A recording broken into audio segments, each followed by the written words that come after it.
ዓለም አቀፉን የጂኦፖለቲካ መድረክም ሆነ የሀገር ውስጡን የጸጥታ ምህዳር በከፍተኛ ውጥረት ውስጥ የከተቱት ተደራራቢ ክስተቶች የሀያላኑንም ሆነ የቀጠናውን የፖለቲካ ትኩሳት ወደ አዲስና እጅግ አደገኛ ምዕራፍ አሸጋግረውታል። በአንድ በኩል የዓለማችንን የኃይል ሚዛን እያናወጠ በሚገኘው የአሜሪካና የኢራን ፍጥጫ አሜሪካ ያልተጠበቀ ስትራቴጂካዊ ማነቆ ውስጥ መግባቷን የሚያሳዩ እውነታዎች አፈትልከው ወጥተዋል። በተለይም የጋራ ጦር ኃይሎች ኢታማጆር ሹም ጄኔራል ዳንኬን የአየር ላይ ኃይል የራሱ የሆነ ግልጽ ገደብ አለው በማለት የትራምፕ አስተዳደር በሚያራምደው የቦምብ ድብደባ ብቻ ኢራንን ፈጽሞ ማንበርከክ እንደማይቻል የሰጡት ጥብቅ ማስጠንቀቂያ የዋሽንግተንን የጦር ሜዳ ስሌት ክፉኛ የፈተነና የጦር መሳሪያ ጦቷን ያጋለጠ ሆኗል። ይህንኑ የአሜሪካን ስትራቴጂካዊ ማቅማማት እንደ ትልቅ የድል ካርድ የተጠቀመችው ቴህራን በከፍተኛ ማዕቀብና ጫና ውስጥ ሆናም በምርኮ መልክ በቁጥጥር ስር ያዋለቻቸውን እጅግ ዘመናዊ የአሜሪካ MQ-9ና የእስራኤልን ሄርሜስ 900 ድሮኖች ለህዝብ እይታ በማቅረብ የምዕራባውያንን ወታደራዊ ኩራት መሬት በማስገኘት የስነ ልቦናዊ የበላይነቷን አውጃ።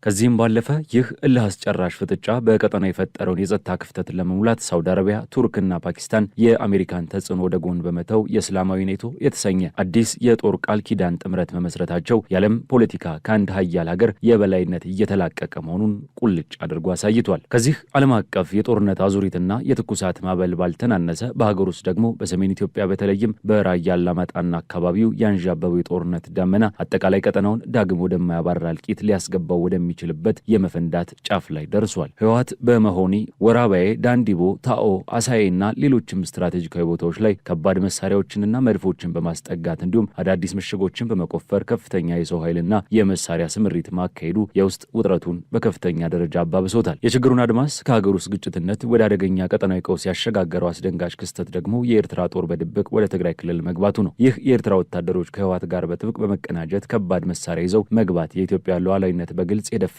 ዓለም አቀፋዊ ጥሰት በመሆኑ መንግስትን ወክለው አምባሳደር ሱሌማን ደደፎ ኤርትራ ኃይሏን ማስገባቷ በቀጥታ እንደ ወረራ የሚቆጠርና ሀገሪቱን የህጋዊ ወታደራዊ እርምጃ ኢላማ እንድትሆን በር የከፈተ ተግባር መሆኑን በማያሻማ ቋንቋ ያስተላለፉት ማስጠንቀቂያ ቀጠናውን በማንኛውም ሰዓት ሊፈነዳ ወደሚችል አውዳሚ እሳተ ገሞራነት ቀይሮታል።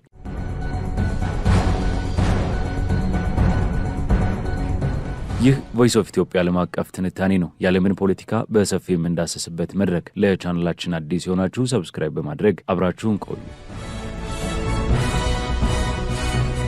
ባለፉት 6 ወራት ዓለም አቀፉን የፖለቲካና የጸጥታ መድረክ በእጅጉ ሲያናውጥ የቆየው የአሜሪካና የኢራን ጦርነት አሁን ላይ መልክና ቅርጹን ቀይሮ እጅግ ውስብስብ ወደሆነ ስትራቴጂካዊ አዙሪት ውስጥ ገብቷል። ይህ የሀያላኑና የቀጠናው ሀገራት ፍጥጫ በጦር ሜዳ ከሚደረግ የተኩስ ልውውጥ ባሻገር የቴክኖሎጂ፣ የኢኮኖሚ፣ የዲፕሎማሲና የስነ ልቦና ጦርነት ሆኖ በአዲስ መልክ እየተቀረጸም ይገኛል። ጦርነቱ አሜሪካን ባልተጠበቀ ፈተና ውስጥ የከተታት ሲሆን፣ በሌላ በኩል ደግሞ የኢራንን አስገራሚ የመቋቋምና የቴክኖሎጂ አቅም በሚገባ ጉልቶ ያሳየ ክስተት ሆኖ ተመዝግቧል። ምንም እንኳን ውጥረቱ በሁለት ተጻራሪ ኃይሎች መካከል የተካሄደ ቢሆንም የሁለቱም ወገኖች ነባራዊ ሁኔታ፣ ውስጣዊ መከፋፈል፣ አቅምና የቀጠናው ጂኦፖለቲካዊ መለዋወጥ ሚዛናዊ በሆነ የጥበብና የትንታኔ መነጽር ስንመለከተው እጅግ ጥልቅ የሆነ ምስልን ይከስትልናል። የአሜሪካው ፕሬዚዳንት ዶናልድ ትራምፕ አስተዳደር በኢራን ላይ የጀመረው ወታደራዊ ዘመቻ ወደ ለየለት አጠቃላይ ጦርነት ላለማሳደግ ከፍተኛ ጥንቃቄን እያደረገ ይገኛል። የጋራ ጦር ኃይሎች ኢታማዦር ሹም ጄኔራል ዳንኬንና ሌሎች ከፍተኛ የደህንነት ባለስልጣናት አሜሪካ ከዚህ ጦርነት የምትወጣበትን ስትራቴጂካዊ መውጫ አጥብቀው እየፈለጉ መሆናቸውን ሁኔታዎች በግልጽ ያሳያሉ። የዚህ ጥድፊያ ዋነኛ ምክንያት ደግሞ የአሜሪካ የአየር ኃይል የበላይነት ብቻውን ኢራንን ለማንበርከክ አለመቻሉና የእግረኛ ጦርን ወደ መሬት ማስገባት ደግሞ ከጥቅሙ ይልቅ ጉዳቱ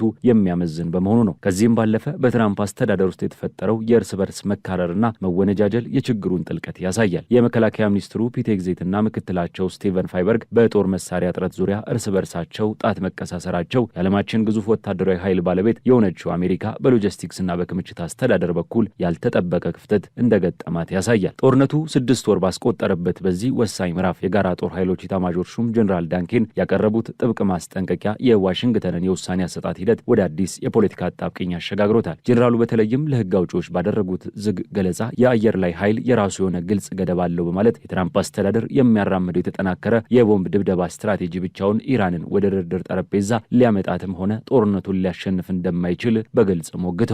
ይህንኑ ከእውነታው የመነጫ አሳሳቢ ስጋታቸውን ለምክትል ፕሬዚዳንት ጄዲ ቫንስ፣ ለውጭ ጉዳይ ሚኒስትር ማርኮ ሩቢዮና ለሲአይኤ ዳይሬክተር ጆን ራትክሊፍ በግል ማካፈላቸው በወታደራዊ መሪዎችና በዋና ዋና ፖለቲከኞች መካከል ያለውን የስትራቴጂ ልዩነት አጉልቶታል። ምንም እንኳን ፕሬዚዳንት ትራምፕ ቴህራንን በእርሳቸው ቅድመ ሁኔታዎች እንድትስማማ ለማስገደድ በማሰብ እጅግ መጠነ ሰፊ የሆነ ወታደራዊ ማጥቃትን ለማዘዝ ተቃርቦ የነበረ ቢሆንም የፔንታጎን ከፍተኛ መኮንኖችና የመከላከያ ምስራቅ አጋሮች ይህንን እርምጃ በቀጠናው ወሳኝ የኤነርጂ መሰረተ ልማቶች ላይ አደገኛ የኢራንን አጸፋዊ እርምጃን ሊቀሰቅስ ይችላል በሚል በሰጡት የማያወላዳ ማስጠንቀቂያ ውሳኔያቸውን ወደ ኋላ ለመመለስ ተገደዋል። ይህ የጄኔራል ኬንና የሌሎች ጦር አዛዦች ተጨባጭ የሁኔታዎች ግምገማ ዋይት ሀውስን ጦርነቱን በሚመለከት ለህዝብ የሚያቀርበውን አጀንዳ ያዘለ ትርክት የሚፈታተን ከመሆኑም በላይ አሜሪካ ከመሬት ጦር ስምሪት ውጭ ይህንን የተንዛዛ ጦርነት እንዴት ልታጠናቀቅ ትችላለች ለሚለው ጥያቄ እስካሁን ምላሽ ያላገኘ ትልቅ የስትራቴጂ ቀውስን ፈጥሯል። ይህ የጦር መሳሪያ እጥረት በተለይም እጅግ ዘመናዊ በሆኑትና የአሜሪካ የጸጥታ ዋስትና የጀርባ አጥንት ተደርገው በሚቆጠሩት የፓትሪዮትና የታድ የባሊስቲክ ሚሳይሎች መከላከያ ስርዓቶች ላይ በግልጽ ታይቷል። የፓትሪዮት ሚሳይሎች ክምችት ከ1000 በታች እንዲሁም የታድ ሚሳይሎች ክምችት ከ250 በታች ማሽቆልቆሉ ዋሽንግተንን ክፉኛ አስደንግጧል። እነዚህ እጅግ ውስብስብ የሆኑ የቴክኖሎጂ ውጤቶች ዳግም አምርቶ ክምችቱን ለመሙላት ዓመታትን እንጂ ወራትን የሚጠይቅ አለመሆኑ ችግሩን ይበልጥ አባብሶታል። ፔንታጎን ይህንን ክፍተት ለመድፈን ከሎክሂድ ማርቲን ጋር የ10 ቢሊዮን ዶላር ስምምነት በማድረግ ምርትን ለማሳደግ ቢሞክርም ይህ የጦር መሳሪያ መመናመን አሜሪካ በኢንዶ ፓሲፊክ ቀጠና ከቻይና ጋር ላላት ስትራቴጂካዊ ሽኩቻ እንዲሁም ዩክሬን ለምታደርገው ጦርነት የሚኖረው አሉታዊ ተጽዕኖ በቀላሉ የሚታይ አይደለም። በመሆኑም አሜሪካ በኢራን ላይ ልትከፍት ያሰበችው መጠነ ሰፊ ጥቃት ወደ ጎን በመተው ያለባትን ውስን ክምችት በከፍተኛ ጥንቃቄ ለማስተዳደር ተገዳለች። በሌላኛው የዓለም ጫፍ የኢራን መንግስት ይህንን የአሜሪካ ስትራቴጂካዊ ማቅማማት እንደ ትልቅ የድል ዕድል ተጠቅሞበታል። ኢራን ከፍተኛ ማዕቀብና የከፍተኛ ጫና ስትራቴጂ ቢበረታባትም በሚገርም ሁኔታ ጽናቷንና ወታደራዊ አቅሟን በተግባር እያሳየች ትገኛለች። የኢራኑ ፕሬዚዳንት ማሱድ ፔዜሽኪያን እንዳሉት አሜሪካና አጋሮቿ የኢራንን ኢኮኖሚ በጫናው ብዛት ሙሉ በሙሉ ይፈራርሳል ብለው ቢጠብቁም ቴህራን ከጎረቤት ሀገራት ጋር በምታደርገው የቃል ለቃ የንግድ ልውውጥና ጫናን የመቋቋም ስትራቴጂ ኢኮኖሚዋን ከውድቀት መታደግ ችላለች። የዚህ ስነልቦናዊና ተግባራዊ ጦርነት አካል የሆነው ሌላኛው አስገራሚ ክስተት ደግሞ ኢራን በቁጥጥር ስር የዋለቻቸው የአሜሪካ MQ-9ና የእስራኤል ሄርሜስ 900 የተሰኙ እጅግ ዘመናዊ ድሮኖች ለህዝብ እይታ ማቅረቧ ነው። ይህ ኤግዚቢሽን ኢራን የምዕራባውያንን የቴክኖሎጂ የበላይነት የኤሌክትሮኒክስ የጦር ስልቶችን በመጠቀም መመከትና ማክሸፍ እንደምትችል ለዓለም ያሳየችበት የጉልበት ማሳያ መድረክ ሆኖም አልፏል። ይህ ለእይታ የቀረበው የቴክኖሎጂ ክምችት ከቀላል የብረትና የሽቦ ስብስቦች አልፎ ቴህራን የጠላቶቿን ወታደራዊ ኩራት መሬት በማስገኘት እንደ ጦር ምርኮ የምታሳይበት የስነ ልቦና የበላይነት ማረጋገጫ ሆኗል። በኤግዚቢሽኑ ላይ በክብር የተሰለፉት እነዚህ ማሽኖች በዋሽንግተንና ቴልአቪቭ ተግባራዊ ያደረጉትን የከፍተኛ ጫና ስትራቴጂ ኢራንን ለማንበርከክ አለመቻሉን በድፍረት የሚሞግቱ ሕያው ምልክቶች ናቸው። የኢራን አመራሮች ይህንን ትዕይንት ሲያዘጋጁ ለዓለም ለማስተላለፍ የፈለጉት መልእክት እጅግ የጠራ ነው። ይኸውም ሀገሪቱ ከተደራረበው ጫና ማምለጥ ብቻ ሳይሆን ፈጽሞ የመፈራረስ ዓላማ እንደሌላትና ጠላቶቹ ያቀዷቸውን ስትራቴጂያዊ ግቦች በማክሸፍ የራሷን ቀጠናዊ መረብ በማስተባበር ለመዝለቅ የሚያስችል ትዕግስትና ጽናት እንዳላት በተግባር ማሳየት ነው። በመሆኑም እነዚህ ያለምንም አደጋ በመሬት ላይ ያረፉት የተማረኩ መሳሪያዎች አሜሪካና እስራኤል ያሰቡት ወታደራዊ ስሌት ያዛባና የኢራንን ያልተሰበረ ተክለ ሰውነት የሚያንጸባርቅ የፖለቲካ ትሩፋት ሆነው እያገለገሉ ይገኛሉ።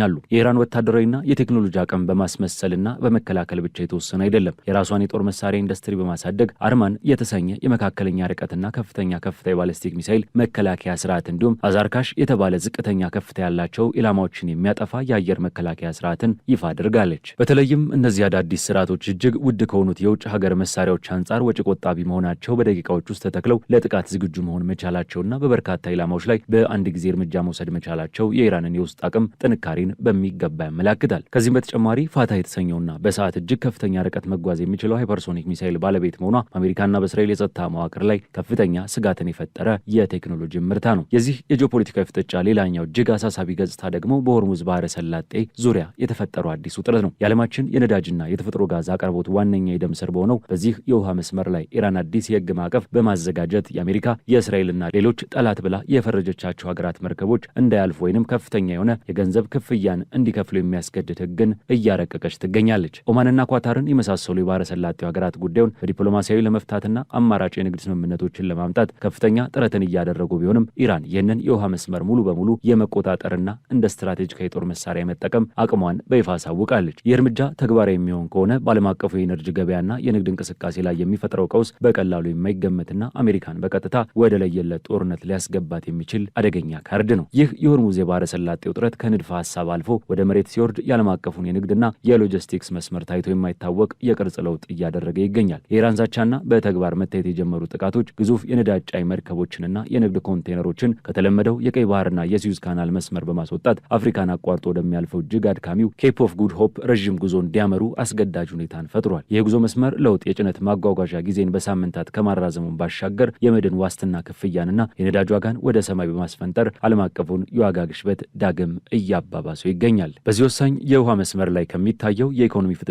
ጎን ለጎን ፕሬዚዳንት ዶናልድ ትራምፕ ይህንን የውጭ ቀውስ ለመመከት የሚያስችላቸውን አቅም በውስጣዊ ኢኮኖሚና የፖሊሲ ማሻሻያዎች ለማካካስ ርብርብን ጀምረዋል። አሜሪካ ከባህር ማዶ ጥገኝነት ለመላቀቅ በሚል መሪ ቃል እጅግ ስትራቴጂካ የሆነውን የማይክሮቺፕስ ማምረች ኢንዱስትሪ ወደ ሀገር ውስጥ ለመመለስ ታሪካዊ የተባለ እርምጃን እየወሰደች ነው። የፖሊሲ ከፍተኛ የገቢ ዕቃዎች ቀረጥ ከመጣል ጋር ተዳምሮ አሜሪካን ወደማይበገር የኢኮኖሚ ምሽግነት ለመቀየር ያለመ ነው። ከዚህም ባለፈ አስተዳደሩ ከእርስ በርስ ጦርነት ወዲህ ታይቶ የማይታወቅ የዜግነት መብት ህጎችን በማጥበቅና የውልደት ቱሪዝምን በማገድ የውስጥ ደህንነቱን ለማጠናከር የሚያደርገው ጥረት የውጭውን ጂኦፖለቲካ ውጥረት በአሜሪካ የውስጥ ፖለቲካና ማህበራዊ መዋቅር ላይ ምን ያህል ጫና እያሳደረ እንደሆነ ቁልጭ አድርጎ የሚያሳይ ነው። የዚህ የተወሳሰበ የሀያላን ሽኩቻ ሌላኛው ቀጥተኛ ገፈት ቀማሽ ደግሞ የኢኮኖሚና የቱሪዝም ማዕከል የሆነችው የተባበሩት አረብ ኤምሬትስ ሆናለች። ኢራንና አጋሮቿ የወሰዱት የአጸፋ እርምጃ ኤምሬትስን በቀጥታ ያነጣጠረ ሲሆን በአቡዳቢ ብሔራዊ የነዳጅ ኩባንያ መርከቦች ላይ የተሰነዘሩ ተከታታይ የድሮን ጥቃቶች የቀጠናውን የጸጥታ ዋስትና ጥያቄ ውስጥ ከተውታል። ምንም እንኳን ኤምሬትስ በዘመናዊ የአየር መከላከያ ስርዓቶች የታጠረች ብትሆንም በአልዳፍራ የአየር ኃይል ማዕከልና በሌሎች ስትራቴጂካዊ መሰረተ ልማቶች ላይ ያንዣበበው የድሮን መንጋ ጥቃት ስጋት የቱጃሮቹን የባህረ ሰላጤው ሀገራት ተጋላጭነት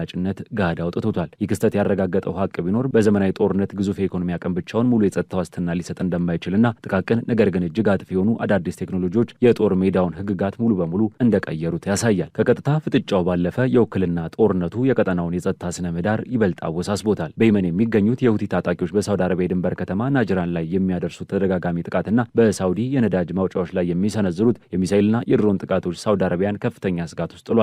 በሌላ በኩል ደግሞ በኢራቅ የሚገኙትና በኢራን የሚደገፉት ሚሊሻዎች ቻይና ሰራሽ የሆኑትን QW12 እና FN 16 እንዲሁም ሩሲያ ሰራሽ የሆኑትን 9K333 የተሰኙ በአንገት ላይ ተሸክመው የሚተኮሱ ጸረ አውሮፕላን መሳሪያዎችን በመታጠቅ የአሜሪካን የአየር ላይ በላይነት ለመሞገት ተዘጋጅተዋል። እነዚህ መሳሪያዎች በካስፒያን ባህር በኩል በድብቅ እየገቡ በተለያዩ የኢራን ከተሞችና አጋር ሚሊሻዎች እጅ መድረሳቸው ጦርነቱ ከኢራን ድንበር ተሻግሮ አጠቃላይ ቀጠናውን ወደ ጦርነት አውድማነት እየለወጠው መሆኑንም ያሳያል። ከፍተኛው የቴክኖሎጂ ጦርነት እንደተጠበቀ ሆኖ በየመን መሬት ላይ ዳግም ያገረሻው አውዳሚ ጦርነት የቀጠናውን የሰብአዊ ቀውስና ደም መፋሰስ ወደ አዲስ ምዕራፍ አሸጋግሮታል። እንደ አውሮፓውያን አቆጣጠር በ2022 የተደረሰውን አንጻሩ የሰላም ስምምነት በማፍረስ የሁቲ ታጣቂዎች በነዳጅና ጋዝ በበለጸገችው የማዕሪብ ግዛት ላይ በከፈቱት መጠነ ሰፊ ማጥቃት ውጥረቱ ተባብሷል። ይህ ጥቃት በደርዘን የሚቆጠሩ የሳውዲ ደጋፊ የሆኑ የየመን መንግስት ወታደሮችን ህይወት የቀጠፈና በርካታ ንጹሃንን ያፈናቀለ ሲሆን የተባበሩት መንግስታት ድርጅት ልዩ ልዑክ ሃንስ ግሩድበርግ ይህን ሁኔታ ቀጠናውን ወደ ለየለት አጠቃላይ ጦርነት ሊያስገባው እንደሚችል አጽንኦት ሰጥተው አስጠንቅቀዋል። የሁሉ ውጥረትና ፍጥጫው ባለበት ሁኔታ የቀጠናው ሀገራት የራሳቸውን የህልውናና የጸጥታ ዋስትና ለማረጋገጥ አዳዲስ የስትራቴጂ ጥምረቶችን መፍጠር ጀምረዋል። በዚህ ረገድ የሳውዲ አረቢያው አልጋ ወራሽ መሐመድ ቢን ሳልማን፣ የቱርኩ ፕሬዚዳንት ረሲብ ታይብ ኤርዶዋንና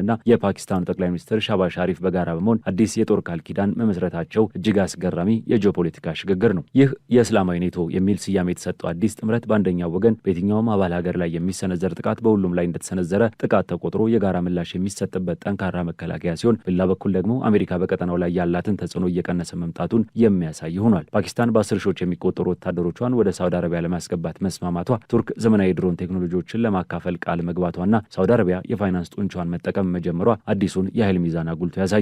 የአዲስ ጥምረት በዋናነት ኢራንን ለማስጠንቀቅና የቀጠናውን ደህንነት ለማስጠበቅ ያለመ ቢሆንም የትራምፕ አስተዳደር በኢራን ላይ የጀመረው ወታደራዊ ግጭት በዲፕሎማሲ እንዲፈታ ከፍተኛ ግፊትን እያሳደረ ይገኛል። በማጠቃለያው ከእነዚህ መረዳት እንደሚቻለው የአሜሪካና የኢራን ጦርነት የዓለምን የኃይል ሚዛን እያናወጠ ያለ ታሪካዊ ክስተት ነው። አሜሪካ በውስጥ የፖለቲካ ሽኩቻ፣ የጦር መሳሪያ ክምችት መመናመንና በዓለም አቀፍ ደረጃ የተደራረቡ ኃላፊነቶች ተተብትባ በኢራን ላይ የነደፈችውን የከፍተኛ ጫና ስትራቴጂ እንደታሰበው ወደ መሬት ማውረድ ተስኗታል። በተቃራኒው ኢራን በከፍተኛ ማዕቀብና ስጋት ውስጥ ሆናም ቴክኖሎጂዋን በማዘመን አዳዲስ የባለስቲክና የአየር መከላከያ ስርዓቶችን በመገንባት እንዲሁም ወሳኝ የሆኑትን የዓለም የንግድ መስመሮችን እንደ መደራደሪያ ካርድ በመጠቀም የስትራቴጂካዊ ተከላካይነት አቅሟን በሚገባ አሳይታለች። በውክልና ጦርነት የሚንቀሳቀሱት ታጣቂዎች ዘመናዊ መሳሪያዎችን መታጠቃቸውና የቀጠናው ሀገራት የራሳቸውን አዲስ የእስላማዊ ኔቶ ጥምረት መፍጠራቸው የዓለም ፖለቲካ ከአንድ የሀያል ሀገር የበላይነት ወጥቶ ወደ ተለያዩ የኃይል ማዕከላት እየተሸጋገረ መሆኑን ያረጋግጣል። ይህ ፍጥጫ አሸናፊና ተሸናፊው በግልጽ በማይታይበት የዲፕሎማሲ የኢኮኖሚና የተራቀቀ የቴክኖሎጂ የጦር ሜዳ ላይ ቀጥሏል። እያንዳንዱ ሀገር የራሱን ህልውናና ጥቅም ለማስጠበቅ በሚያደርገው ለአስጨራሽ ትግል የመካከለኛው ምስራቅ ብቻ ሲሆን የመላው ዓለም የጸጥታና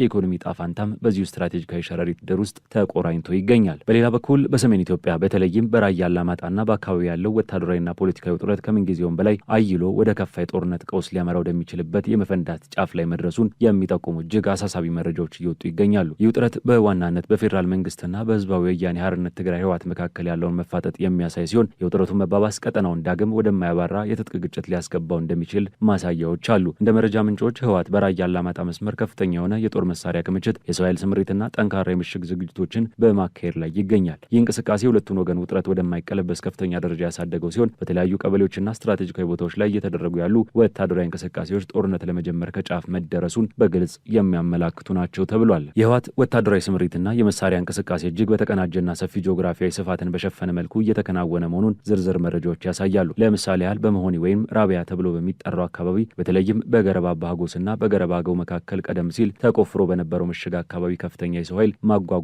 ስራም ተሰርቷል። በዚህ ስፍራ በ3 ተሳቢ መኪኖችና በ5 የጭነት መኪኖች በአጠቃላይ በ8 ተሽከርካሪዎች ከፍተኛ ቁጥር ያለው የሰው ኃይል መራገፉም ታውቋል። በተጨማሪም በወራባያ አካባቢ የሚታየው የከባድ መሳሪያ ስምሪት የዚህ ጦርነት ዝግጅት አካል ነው ተብሏል። በአዲ መሐመድ አካባቢ አንድ መድፍ የተጠመደ ሲሆን በውዳሴ ደግሞ ቀደም ሲል ከነበሩት 3 መድፎች መካከል አንዱ በነበረበት ሲቀር 2 መድፎች በቀጥታ ወደ ራያ አላማጣ ግንባር ተንቀሳቅሰዋል። በኩቢ ጃብለ ከነበሩት 2 ታንኮችና 3 መድፎች ውስጥ 2 መድፎች ወደ አላማጣ አቅጣጫ እንዲጠጉ ተደርጓል። የከባድ መሳሪያዎችን ወደ አንድ ማዕከል የማስጠጋት ወታደራዊ ስልት አካባቢው ላይ የተጠናከረ ጥቃት ለመሰንዘር ወይም ጠንካራ የመከላከል አቅም ለመፍጠር የታለመ መሆኑም በግልጽ ያሳያል። የመሳሪያዎቹ ስምሪት በዚህ ብቻ የሚያበቃ አይደለም። በብሩቅ አሊናና በአዲ ኩትቤ አካባቢዎች ተጨማሪ የጦር መሳሪያዎች ተደራጅተዋል። በብሩቅ አሊና አንድ መድፍ እንዲሁም በአዲ ኩትቤ ሌላ አንድ መድፍ የተተከለ ሲሆን በዚሁ በአዲ ኩትቤ አካባቢ በሸራ የተሸፈነ አንድ የሲኖትራክ የጭነት መኪና መቆሙም ተገልጿል። በራሱ በራያ አላማጣ ከተማና ዙሪያውም ወታደራዊ እንቅስቃሴው ተጠናክሯል። ታው ተብሎ በሚጠራውና ልዩ ስሙ ዳዩ ድል በሆነው ምስራቃዊ አቅጣጫ አንድ መድፍ ሲደራጅ በዳንዲቦ በኩል ባለው ምዕራባዊ አቅጣጫ ደግሞ ሌላ አንድ መድፍ ተጠምዷል። ከዚህም ባሻገር በራያ ባላ፣ ባሳዬ፣ በጣፌ እንዲሁም በገርጀሌ ትምህርት ቤት አቅራቢያ የተለያዩ አይነት የጦር መሳሪያዎች ተከማችተው ይገኛሉ ተብሏል። በሌላ በኩል የፌዴራል መንግስት የጸጥታ ኃይሎች ይህንን የህወሓትን ወታደራዊ እንቅስቃሴ በዝምታ እየተመለከቱ አይደለም። ከወታደራዊ ኃላፊዎች የተገኘ መረጃ እንደሚያመለክተው በመንግስት ኃይሎች በኩል ከበቂ በላይ የሆነ ከፍተኛ ወታደራዊ ዝግጅት ተደርጓል። የመንግስት አቋም እጅግ ጥብቅ ሲሆን ከህወሓት በኩል ማናቸውም አይነት ትንኮሳ ከተፈጸመ ቀደም ሲል ከታየው ሸረሪናው እርምጃ በእጅግ የከፋና እጅግ ጠንካራ የሆነ አጸፋዊ ምላሽ ለመስጠት የሚያስችል ሙሉ ዝግጅት መጠናቀቁ ተገልጿል። ይህ የሁለቱ ወገኖች ከፍተኛ ወታደራዊ ዝግጅትና የመሳሪያ ክምችት በራያ አላማጣና አካባቢው አዲስና እጅግ አውዳሚ የሆነ ግጭት በማንኛውም ሰዓት ሊቀሰቀስ የሚችልበትን እድል ከመቼውም ጊዜ በላይ አሳድጎታል ተብሏል። ከዚህ ውስጣዊ ጦርነት ዝግጅትና ውጥረት ባሻገር የቀጠናውን የጂኦፖለቲካ ሁኔታ እጅግ ውስብስብና አደገኛ ወዳደረገው አዲስ ክስተት ስንመጣ የኤርትራ ወታደሮች ጉዳይ ግንባር ቀደም ሆኖ እናገኘዋለን። የኤርትራ ወታደሮች ከህወሓት ኃይሎች ጋር መቀላቀላቸው በስፋት እየተነገረ ይገኛል። የኤርትራ መንግስት ጦሩን በድብቅ ወደ ትግራይ ክልል እያስገባ መሆኑ እንዲሁም ከህወሓት ጋር በጥብቅ በመቀናጀት ከባድ የጦር መሳሪያዎችን ወደ ትግራይ ክልል እያስገባ መሆኑ መጋለጡ የችግሩን አድማስ ከሀገር ውስጥ ግጭት ወደ ቀጠናዊ ጦርነት አሸጋግሮታል። ይህንን የኤርትራን ድርጊት ተከትሎ በሶማሊያ የኢትዮጵያ አምባሳደር የሆኑት አምባሳደር ሱሌማን ደደፎ እጅግ ጠንካራና የማያዳግም ማስጠንቀቂያን አስተላልፈዋል። አምባሳደሩ በኤክስ ማህበራዊ ትስስር ገጻቸው ላይ ባሰፈሩት መልእክት እንዳብራሩት የኤርትራ መንግስት ያለምንም ማዕከላዊ የኢትዮጵያ መንግስት እውቅናና ፈቃድ ወታደራዊ ኃይሏን በድብቅ ወደ ኢትዮጵያ ግዛት ማስገባቷ የኢትዮጵያ ሉዓላዊነት በግልጽ የደፈረና ዓለም አቀፍ ህግጋትን የጣሰ እኩይ ትንኮሳ ነው። አንድ ሉዓላዊት ሀገር በሌላ ሉዓላዊ ሀገር ግዛት ውስጥ ያለምንም ህጋዊ ስምምነት ጦሯን ማስገባቷ በቀጥታ እንደ ወረራ የሚቆጠር ተግባር ነው ብለውታል። አምባሳደር ሱሌማን አክለውም ይህ የኤርትራ እርምጃ ሀገሪቱ አሁን ሊከሰት ላለው ጦርነት በቀጥታ አጋርና ተሳታፊ እንደሚያደርጋት አበክረው ገልጸዋል። በመሆኑም ኤርትራ ወታደሮቿን ወደ ትግራይ ክልል ማስገባት ህጋዊ ዓላማ እንድትሆን በር የከፈተ ድርጊት መሆኑን አስጠንቅቀዋል። ኢትዮጵያ ይህንን የሉዓላዊነት ጥሰት ዝም ብላ የማታልፈው መሆኑን ያረጋገጡት አምባሳደሩ ሀገሪቱ በተባበሩት መንግስታት ድርጅት ቻርተር መሰረት የተረጋገጠላትን ራስን የመከላከል ተፈጥሯዊና ህጋዊ መብቷን በመጠቀም ኤርትራን ህጋዊ ወታደራዊ ዓላማ ልታደርግና እርምጃ ልትወስድባት እንደምትችል በማያሻማ ቋንቋ አስታውቀዋል። ከዚህ ሁሉ ውጥረቶች መረዳት የሚቻለው በራያ አላማጣ ያለው ሁኔታ የሀገር ውስጥ ኃይሎች የጦር መሳሪያና የሰው ኃይል እሰጥ አገባ ብቻ ሳይሆን የውጭ ኃይል ጣልቃ ገብነት የታከለበት ሉዓላዊነትን የፈተነና ዓለም አቀፍ ህግን ያማከለ ጥልቅ ቀጠናዊ ቀውስ መሆኑን ነው። ህወሓት በተለያዩ የራያ አላማጣ ግንባሮች ያሰለፈው ከባድ መሳሪያና ምሽግ ከመንግስት የመልሶ ማጥቃት ዝግጅት ጋር ተዳምሮ አዲስ ጦርነትን የማይቀር ሲያደርገው የኤርትራ ጦር ከህወሓት ጋር ማበር ደግሞ የኢትዮጵያን መንግስት ራስን የመከላከል እርምጃ ወደ ውጭ ድንበር ጭምር እንዲሰፋ የሚያስገድድ አደገኛ ክስተት ሆኖ ተመዝግቧል። የውጥረቱ መፈንዳት አካባቢውን ወደ ከፋ ሰብአዊና ቁሳዊ ውድመት እንዳያመራው ከፍተኛ ስጋት ያጠላበት ወቅት ላይ እንገኛለን። የዛሬው ዓለም አቀፍ ትንታኔያችን በዚሁ ተቋጨ። ስለተከታተላችሁን እያመሰገንን ለቻናላችን አዲስ የሆናችሁ ሰብስክራይብ በማድረግ ቤተሰብ እንድትሆኑ እንጋብዛለን። ከሰዓታት በኋላ በሌላ ዓለም አቀፍ ጉዳይ እስከምንገናኝ ሰናይ ጊዜ